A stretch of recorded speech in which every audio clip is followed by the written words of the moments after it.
মুহতারাম হাজরিন, আমি আমার বিষয়টাকে আপনাদের অন্তরের অন্তঃস্থলে একদম গভীর পর্যন্ত পৌঁছাবার জন্য একটু পূর্বে থেকে দুটি কথা আপনাদেরকে শুনতে হবে।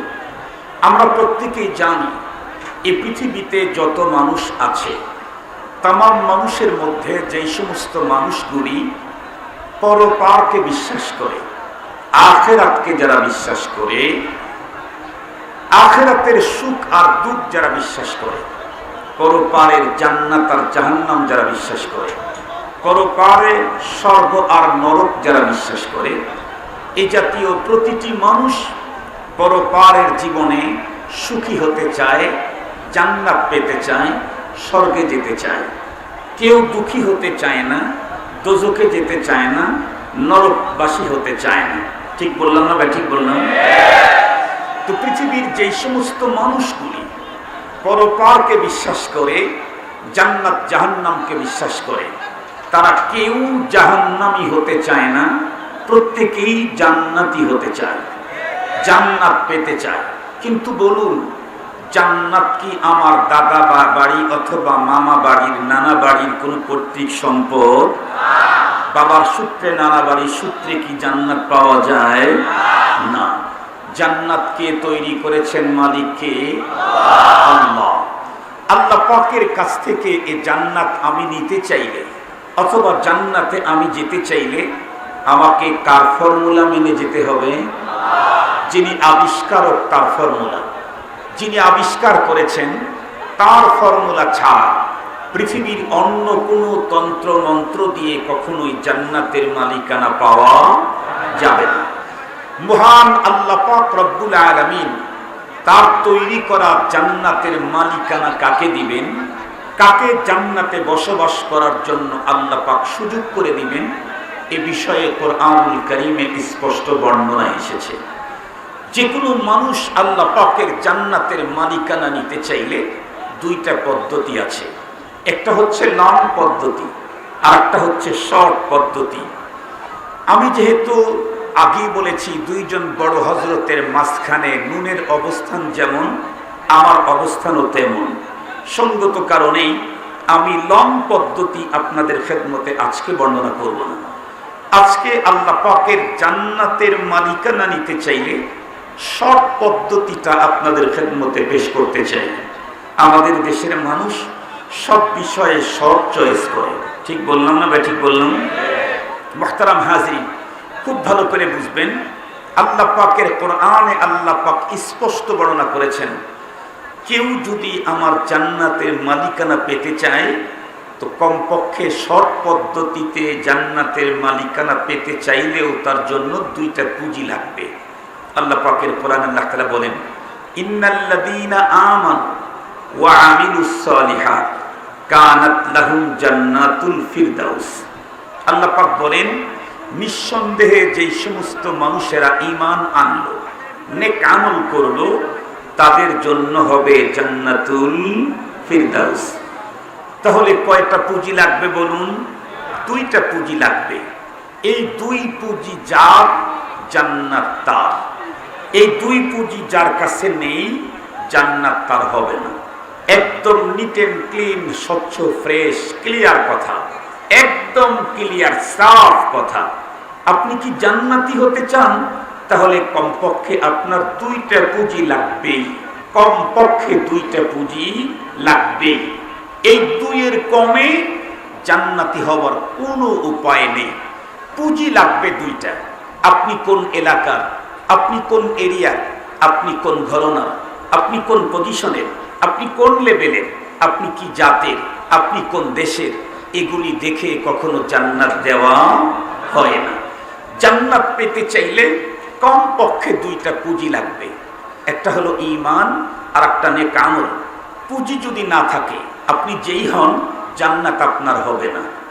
বিষয়টাকে বোঝার জন্য তিনটা মিসাল পেশ করতে চাই। নাম্বার 1, আপনারা বলুন তো দেখি, এই পৃথিবীতে যত মুসলমান আজ আছে, অতীতে ছিল, আগামীতে আসবে, সকল মুসলমানদের মুসলিম জাতির পিতাকে?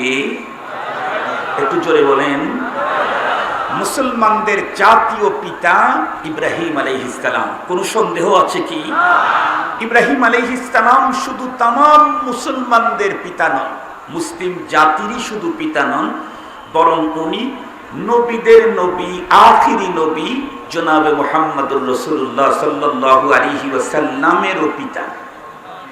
আমাদের নবীজি বলেছেন, আমি তো আমার পিতা ইব্রাহিম আলাইহিস সালামের দোয়ার ফসল। আমাদের নবীজি বলেছেন, যেই নবী পুরা মুসলিম জাতির বাবা, নবীদের নবী যিনি তারও বাবা, ওনার বাবা আজর। আমি জিজ্ঞাসা করি, জান্নাতি না জাহান্নামী? বুঝে বলবেন, জান্নাতি না জাহান্নামী? জাহান্নামী। মুসলিম জাতির পিতা, তার পিতা হওয়ার পরেও জান্নাতি না জাহান্নামী কেন? কারণ হলো, কার পিতা, কার ছেলে, কার মা, কার মেয়ে, এগুলি দেখে জান্নাত হয় না। জান্নাতের মালিকানা পেতে চাইলে দুইটা পুঁজি লাগে। এই দুই পুঁজি যার, জান্নাত তার। দুই পুঁজি যার কাছে নেই, সে কার পিতা এটা দেখে কোনো জান্নাত দেওয়া হবে না। ইব্রাহিম আলাইহিস সালাম মুসলিম জাতির পিতা, এমনকি মহানবী, আখিরি জামানার নবী, নবীদের নবী মুহাম্মদুর রাসূল সাল্লাল্লাহু আলাইহি ওয়াসাল্লামেরও পিতা। কিন্তু তার পিতা জাহান্নামী, কারণ তার কাছে ওই দুই পুঁজি, কার পিতা আর কার ছেলে, এগুলি দিয়ে জান্নাত হবে না। খুব ভালো করে বুঝবেন বাংলাদেশের মুসলমান, আমরা তো রঙিন স্বপ্ন দেখছি, আমরা তো ধান্দার জগতে বাস করছি, ধান্দার জগতে। খুব ভালো করে কথাগুলি বুঝবেন। হযরতে আরো একজন পয়গম্বর, হযরতে নূহ আলাইহিস সালাম, অনেক বড় পয়গম্বর, যেই পয়গম্বরের এক বদদুয়াতে তামাম পৃথিবীর সকল কাফের, মুশরিক, বেঈমান, নাস্তিক, মুরতাদদের আন্দা বাচ্চা সবুরে আল্লাহ পাক শেষ করে দিলেন এক বদদুয়ায়। উনি শুধু বলেছিলেন, রব্বিলা তাদার আলাল আরদি মিনাল কাফিরিনা দাইয়ারা ইন্নাকা ইন তাদারহুম ইউদিল্লু ইবাদাক ওয়ালা ইয়ালিদু ইল্লা ফাজিরান কাফারা। আয় আল্লাহ, তামাম পৃথিবীর কাফের, মুশরিক, বেঈমান, নাস্তিক, মুরতাদদের আন্ডা বাচ্চা সমূলে শেষ করে দাও। কারণ একটাও যদি বাকি রাখো, তাহলে তার থেকে যেটা হবে এটাও ওই জাতীয়ই হবে। আল্লাহ পাক তার রাসূলকে কি বললেন? ফাসনাইল ফুলকা বিআয়ুনিনা। তাহলে আমি আপনাকে ডিরেকশন দিচ্ছি, সেই অনুযায়ী আপনি একটা কিস্তি তৈরি করেন। পৃথিবী থেকে কাফের, মুশরিকদেরকে ক্লিন করার প্রোগ্রাম শুরু হয়ে গেল। লম্বা কথা, খুব ভালো করে বুঝবেন। যেই পয়গম্বরের এক বদদুয়ায় তামাম পৃথিবীর সমস্ত কাফের, মুশরিকের আন্ডা বাচ্চা শেষ করে দেওয়া হলো, কত বড় পয়গম্বর উনি। আমরা কত বদদুয়া করতেছি নাস্তিক, মুরতাদদের জন্য, করোনাও ধরে না। আর নূহ পয়গম্বর এক বদদুয়া করলেন, তামাম দুনিয়া ক্লিন, তামাম দুনিয়া ক্লিন। এত বড় পয়গম্বর, আমি জিজ্ঞাসা করতে চাই, তার ছেলে কেনান জান্নাতি না জাহান্নামী? এত বড় পয়গম্বর, তার কলিজার টুকরা সন্তান, যেই সন্তানের পা পয়গম্বর চুমু খেতেন, যেই সন্তানের পা পয়গম্বর বুকের উপরে ধরতেন, যেই সন্তানকে বুকে বহন করেছেন পয়গম্বর, যেই সন্তানকে নিজের কাঁধে বহন করেছেন পয়গম্বর, যেই সন্তানের টয়লেট পরিষ্কার করেছেন পয়গম্বর, যে সন্তানকে বুকে জড়িয়ে ধরে রেখেছেন পয়গম্বর, নরমাল কোনো পয়গম্বর নন, প্রথম সারির পয়গম্বর হযরতে নূহ আলাইহিস সালাম। তার সন্তান জান্নাতি না জাহান্নামী? কেন? কারণ কার ছেলে, কার বাবা, এগুলি দেখে জান্নাত হয় না। জান্নাতের মালিকানা নিতে চাইলে কমপক্ষে কয়টা পুঁজি লাগবে? কমপক্ষে দুইটা পুঁজি লাগবে। এক নাম্বার ঈমান, দুই নাম্বার নেক আমল। এই দুই পুঁজি যার নাই, জান্নাত তার হবে না। সে কার ছেলে, কার বাবা, এগুলি দেখার সুযোগ নেই। মুহতারাম হাজরিন, খুব ভালো করে ঠান্ডা মাথায় বুঝবেন। আর একটা মিসাল দিয়ে শেষ করছি। আরো একজন পয়গম্বর, বড় মাপের পয়গম্বর, হযরতে লূত আলাইহিস সালাম। ওনার স্ত্রী রফিকায়ে হায়াত, অর্ধাঙ্গিনী। আমাদের দেশে স্ত্রীকে অর্ধাঙ্গিনী বলে, মনে হয় যেন স্বামী আর স্ত্রী একটা দেহের ন্যায়। নিসফ হলো স্বামী, নিসফ হলো স্ত্রী, 50 হলো স্বামী, 50 হলো স্ত্রী। যেই স্ত্রীর সাথে পৃথিবীতে আমি যতটুকু জানি, দুইজন মানুষের সবচাইতে কাছের সম্পর্ক দেহের সম্পর্ক স্বামী আর স্ত্রীরই হয়। এত কাছের সম্পর্ক পৃথিবীর অন্য দুইজন মানুষের মাঝে হয় না। একই বালিশের উপরে, একই কম্বলের নিচে একসাথে দেহের সম্পর্ক যার থাকে, এমন একজন কাছের মানুষ, রফিকায়ে হায়াত, জীবন সঙ্গিনী হযরতে লূত আলাইহিস সালামের মতো একজন পয়গম্বরের। জিজ্ঞেস করতে চাই, উনি জান্নাতি না জাহান্নামী? একটু জোরে বলুন। জাহান্নামী। এত বড় পয়গম্বরের স্ত্রী, এত বড় পয়গম্বরের প্রিয় পত্রী, এত বড় পয়গম্বরের বেডের সাথী, এত বড় পয়গম্বরের শারীরিক সম্পর্কধারিণী, এরপরেও সে জাহান্নামী কেন? কারণ আগেই বলেছি, জান্নাতের মালিকানা নিতে চাইলে দুইটা পুঁজি লাগে। এই দুই পুঁজি যার জান্নাত তার, দুই পুঁজি যার নাই জান্নাত তার হবে না। কার মেয়ে, কার মা, কার ছেলে, কার স্ত্রী, এগুলি দেখে জান্নাত বন্টন হয় না। মনে থাকবে তো কথাগুলি? মনে থাকবে তো? তো আমি কোন ফ্যামিলির, কোন পরিবারের, আমার বাবা কি করেছে, আমার দাদা কি করে, এগুলি দেখে কাজ হবে না। আমাদের রাসূল সাল্লাল্লাহু আলাইহি ওয়াসাল্লামও তার কলিজার টুকরা হযরতে ফাতিমা রাদিয়াল্লাহু তাআলা আনহাকে বলেছেন, ইয়া ফাতিমা আনকিদি নাফসাকি মিনান নার। ফাতিমা, তুমি তোমাকে জাহান্নামের আগুন থেকে বাঁচাও, তুমি তোমাকে বাঁচাও।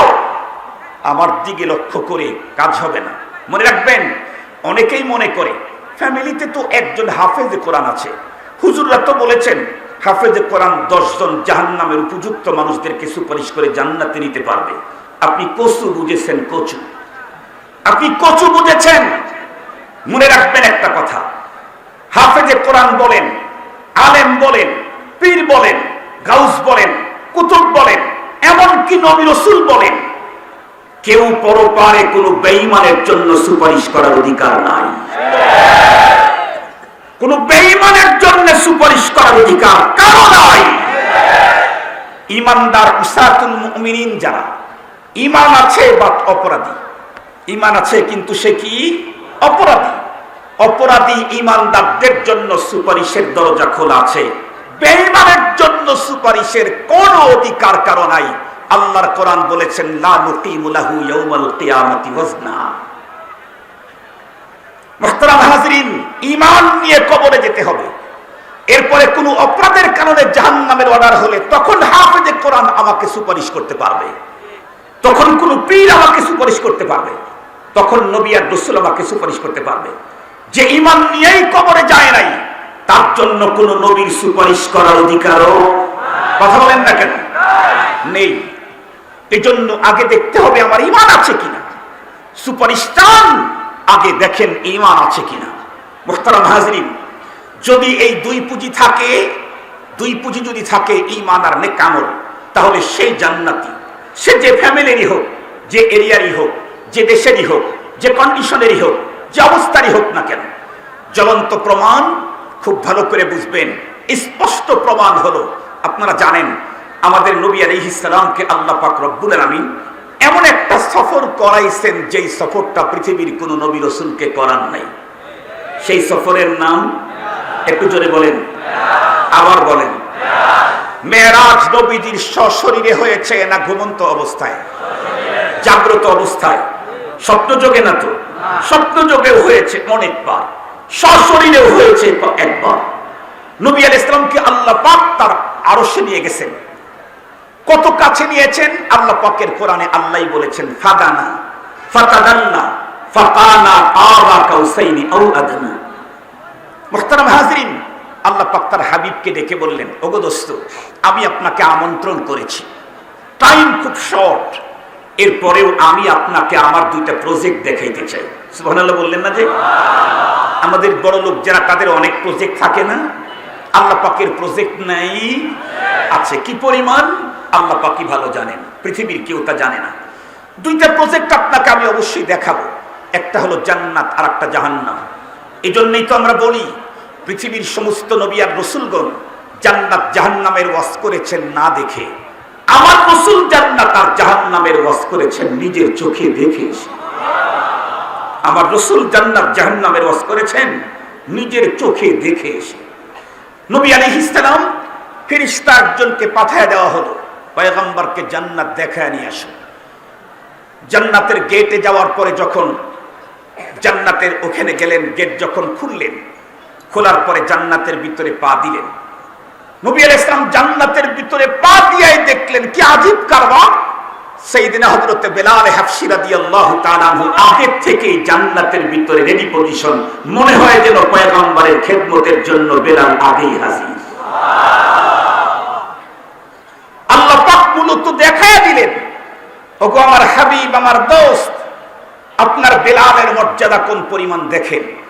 উনি ছিলেন কালো, অসুন্দর, ঠোঁটমোটা, এরপরে ছিল কৃতদাস। কিন্তু তারপরেও কে কৃতদাস, কে কালো, কে বেটে, কে অসুন্দর, এগুলি দেখে জান্নাত হয় না। জান্নাত হয় দুই পুঁজি, যার জান্নাত তার। সেই দুই পুঁজির এক নাম্বার, দুই নাম্বার, আবার বলেন, এই দুই পুঁজি ছাড়া কেউ জান্নাতে যেতে পারবে না। কেউ না, কেউ না, কেউ না। দুই পুঁজি লাগবে। তাহলে এই দুই পুঁজির ব্যাপারে একটু বিশ্লেষণ করি। আমাদের কি কন্ডিশন?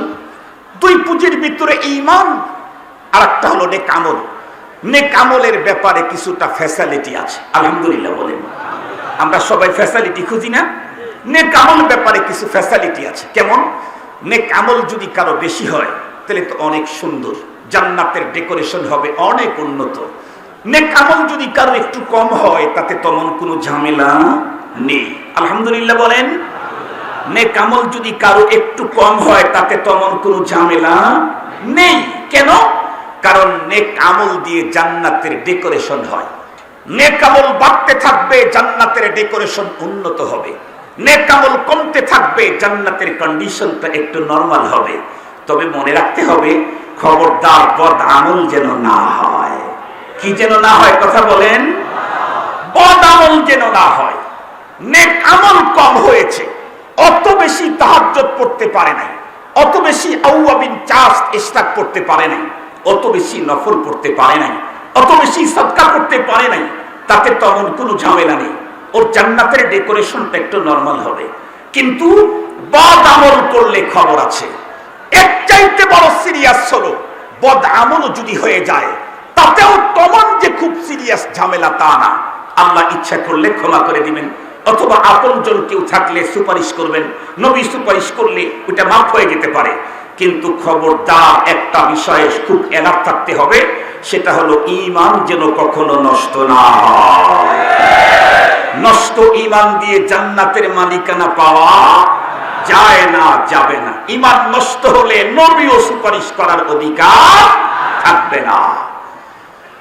মুসলমান ভাইরা, আমার কথাগুলা ভালো করে বুঝবেন। এ পর্যন্ত আলোচনা দিয়ে একটা জিনিস বুঝাইতে চেয়েছি, পৃথিবীর যেই সমস্ত মানুষগুলি পরপারের জীবনে আল্লাহ পাকের জান্নাতের প্রত্যাশী, তাদেরকে বলতে চাই, মনে রাখবেন, রঙিন কোনো চশমা পরে লাভ নাই। ধান্দার জগৎ আর কল্পনার জগতে বাস করেও তেমন কোনো লাভ নাই। বরং মনে রাখতে হবে, জান্নাত পেতে চাইলে মিনিমাম দুইটা পুঁজি লাগবেই লাগবে।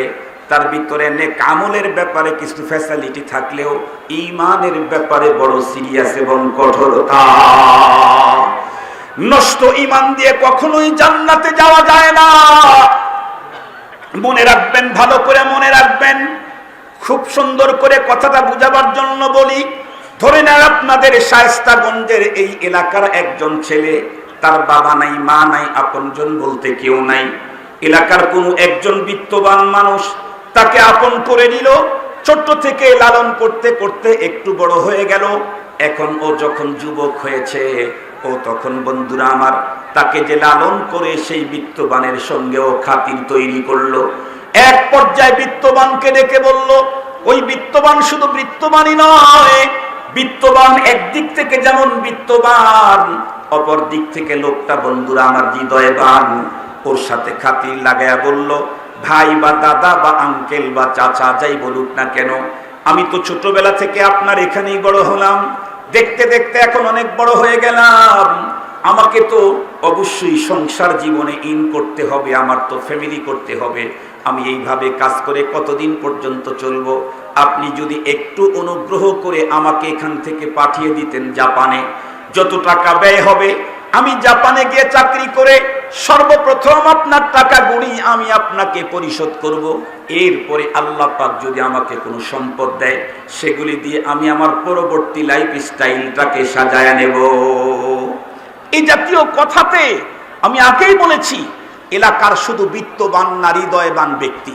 সে চিন্তা করলো ছোটবেলা থেকে ওই লাওয়ারিশ বাচ্চাটাকে আমি লালন করেছি, এখন বড় হয়েছে, ঠিকই তো বলেছে, ওরে জাপানে পাঠাতে না হয় 15 লাখ টাকাই ব্যয় হবে, আমার তো টাকার কোনো অভাব নেই, ও আমার পরে আমাকে টাকাগুলি দিয়েও দিবে, যদি না দেয় মানুষ তো মানুষের জন্যই, 15 লাখ টাকা গেলে আমার কি। ছেলেটাকে জাপানে পাঠিয়ে দিল, ও খুব খুশি, প্রকৃতই তার মালিকের টাকা পরিশোধ করার নিয়তিই চলে গেল। জাপানে যাওয়ার পর আল্লাহ পাকের কুদরতের কি খেলা, এই ছেলেটা সবচাইতে দামি উন্নত কোম্পানিতে ওর চাকরি হলো, আলহামদুলিল্লাহ। ওর ডিউটি পড়লো যেই অফিসে, সে অফিসটা পৃথিবীর ভিতরে সবচাইতে আপডেট পদ্ধতিতে উন্নত ডেকোরেশন করা। ও প্রথম দিন অফিসের ভিতরে ঢুকেই অফিসের ডেকোরেশন দেখে ওর মাথা মুথা হেট হয়ে গেল। এটা কি দুনিয়া নাকি স্বর্গটর্গ, ও ভাবতেছিল। ঢোকার পরেই ওর দিলের ভিতরে ঢুকলো, যে কোনো মূল্যে আমি যত টাকা ইনকাম করব, এই টাকা দিয়ে আমি বাংলাদেশে এইরকম করে ডেকোরেশন করে একটা ঠিকানা আমিও বানাবো। পরেও করলো কি, ও যা ইনকাম করলো তা থেকে 15 লাখ টাকা মালিকের জন্য আগে পাঠিয়ে দিল। 10 বছরের ভিসা নিয়ে গেছে, আর অবশিষ্ট যত টাকা ইনকাম করেছিল সব টাকা দিয়া ওই উন্নত ডেকোরেশনের যত সামান সব খরিদ করলো, এমনকি এসি থেকে শুরু করে সিসি পর্যন্ত সব সামগ্রী খরিদ করলো। খুব ভালো করে বুঝবেন, ওই ছেলেটার বাংলাদেশে ঘর তো নাই, ঘর উঠানের জায়গাও মনে আছে না আপনাদের, বাবা নাই মাও নাই, ও কিন্তু ডেকোরেশনের সব সামগ্রী খরিদ করে 10 বছর পরে যখন শায়েস্তাগঞ্জে আসলো, বলুন তো দেখি, ওর আর কোনো পুঁজি নাই, তামাম পুঁজি দিয়ে ডেকোরেশন সামগ্রী খরিদ করেছে। বলেন তো দেখি, এ কি নরমাল পাগল না এই পৃথিবীর শ্রেষ্ঠ পাগল? আর একটু জোরে বলেন, শ্রেষ্ঠ পাগল কেন? তুমি ডেকোরেশন সামগ্রী খরিদ করলে পৃথিবীর সবচাইতে আপডেট, কিন্তু এই ডেকোরেশন সামগ্রী এসি আর সিসি লাগাবা কোথায়? তোমার ঘর তো নাই, ঘর উঠাবার জায়গাও নাই। এই ছেলেটা যেমন ইন্টারন্যাশনাল পাগল, আমার দেশের যেই সমস্ত মানুষেরা ওলামায়ে কেরাম যখন বক্তব্য দিচ্ছে ঈমানের ব্যাপারে, তাদের বক্তব্যকে কাউন্টার করে যারা বক্তব্য দেয় আর বলে আমরা কি নামাজ পড়ি না, আমরা কি রোজা রাখি না, আমরা কি হজ করি না, আমরা কি যাকাত দেই না, আমরা কি মাদ্রাসা করি না, আমরা কি মসজিদ করি না, আমরা কি তাহাজ্জুদ পড়ি না, এই জাতীয় বক্তব্য দিয়ে উলামায়ে কেরামের ঈমানি বক্তব্যকে কাউন্টার করে যারা পাগলের বক্তব্য দেয়, এই লোকগুলা ওই ছেলের চাইতে আরো ডাবল বেহুদা। কারণ ভালো করে মনে রাখবেন, কারণ তোমরা যে নামাজ পড়ো আমরা তো অস্বীকার করি নাই, তোমরা যে যাকাত দাও আমরা তো অস্বীকার করি নাই, তোমরা যে মাদ্রাসা করো আমরা তো অস্বীকার করি নাই, তোমরা যে তাহাজ্জুদ পড়ো আমরা তো অস্বীকার করি নাই, আমরা তো বলেছি তোমার নামাজ, রোজা, হজ, যাকাত আর তাহাজ্জুদ তখন কাজে আসবে, এগুলি দিয়ে তো জান্নাতের ডেকোরেশন হয়, জান্নাতের মালিকানার জন্য পিওর ঈমান লাগে, পিওর ঈমান।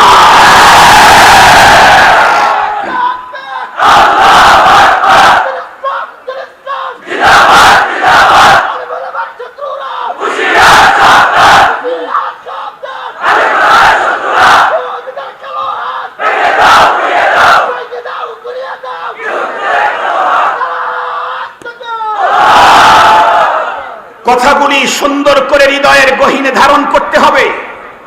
মনে রাখবেন, নামাজ দিয়া, রোজা দিয়া, হজ দিয়া, যাকাত দিয়া, কোরআন তেলাওয়াত, তাহাজ্জুদ, আওয়াবিন আর চাস্তার জিকির দিয়া আর তাসবিহ দিয়ে জান্নাতের ডেকোরেশনের ব্যবস্থা হয়। জান্নাতের মালিকানার জন্য পিওর ঈমান লাগে। ঈমান যদি আমার পিওর না থাকে, তাহলে এই নামাজ, এ রোজা, এ হজ, এ যাকাতের কোনো ভ্যালু, কথা বলেন না কেন, কোনো ভ্যালু? সারা জীবন শুধু শুনছেন রোজা রাখলে আল্লাহ পাকের রাসূলের হাদিসের ভিতরে বলেছেন, আল্লাহ পাক বলেন রোজা আমার জন্য রাখে, আমি তার প্রতিদান, রোজা রাখলে জীবনের সব গুনাহ মাফ। কিন্তু এটাও কি দেখেছেন নবীজি বলেছেন মান সামা রমাদানা ঈমানা, এটাও কি দেখেছেন মান সামা রমাদানা ঈমানা?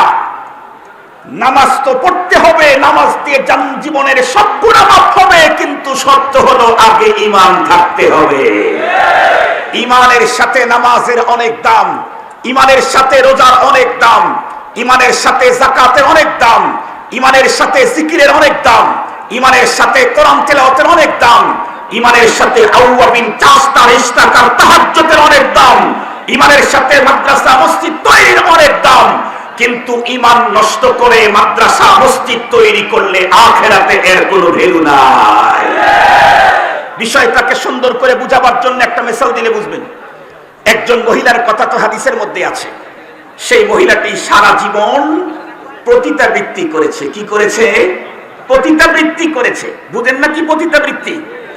জীবনের শেষ সময় একটা ভালো কাজ করেছে, সেটা হলো তৃষ্ণার্ত এক কুকুরকে ওয়ান টাইম একবার পানি পান করিয়েছে। বলুন তো দেখি তার জীবনের গুনাহ মাফ হয়ে জান্নাত হয়েছে না হয় নাই?